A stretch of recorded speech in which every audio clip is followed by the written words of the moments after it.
কি রে, তুই বরদুপুরে এই জঙ্গলে কি করতেছস? তুই জানাস না এই জঙ্গলে ভূত থাকে? এই বেটা, ভূত বলে কিছু আছে? ভূত কি ভূতের ডরায়?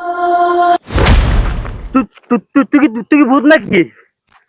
এ ভয় পাইছে ডরপোক। আরে বেটা, আমি তো তোর লগে মজা করছি। ভূত বলে কিছু আছে নাকি? হ্যাঁ আচ্ছা, তুই কি জিন বিশ্বাস করস? হ্যাঁ।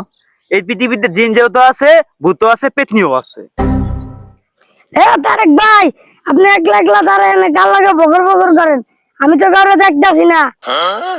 হ্যাঁ বেটা, তুই কি কস? দেশ আমার বন্ধুর লগে আমি গল্প করতেছি, তুই কস আমি একলা একলা গল্প করি? দেশ আমার বন্ধুর লগে আছে। আরে ভূত কোন বেড়ে চাইপে রাখছি। যাক, কামড়া সেরা লাইছি, মোটা শেষ। কিরে বন্ধু কই? হাই রে, আমি এতক্ষণ ধরে ভূতের লগে কথা কইছি। ওরে বাবা রে বাবা, কাম ফারছে।